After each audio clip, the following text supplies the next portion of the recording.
एक विधर्मी का केस था जिसको हमने लिया। उसमें क्या हो रहा था, हम कहते हैं ना रक्षक ही भक्षक हो जाए तो क्या होगा।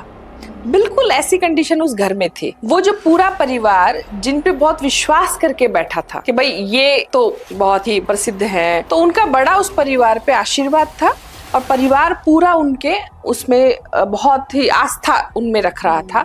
बट जब रक्षक ही भक्षक हो जाता है तो यही साहब क्या कर रहे थे, अब वो खुले छूट है, वो घर में आ रहे हैं जा रहे हैं, लेकिन एक जिंद इन्होंने उसी घर की कन्या पे छोड़ रखा। अब वो जब चाहे उस जिंद को लगाए, जब चाहे हटाए। भाई उसको पीड़ा हुई, वो सारे उसके पास पहुंचे, उसने ठीक कर दिया, अपना ही जिंद हटा लिया।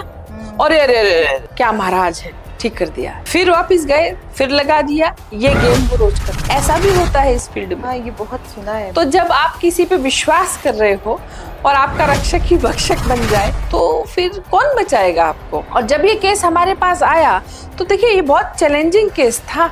क्यों? क्योंकि एक तो विधर्मी का केस, उसके देवता और हमारे देवता अलग अलग। ये बड़ी प्रॉब्लम आती है हमारे इन केस में। अगर कोई हमारे धर्म का नहीं है तो उनके तो देवी देवता अलग हैं भाई, हमारे अलग हैं, हमारे काम करने वाले अलग हैं। तो पहले तो उनसे भिड़ो, फिर उनके तंत्र से भिड़ो, फिर उनकी तांत्रिक से भिड़ो। उस केस के जो बीच में जो कड़ी थी उसको हमने वहां से उसकी काट की। और अब भले ही वो वहां पे वो साहब आए जाए कुछ भी हो, तो अब कोई डर नहीं है।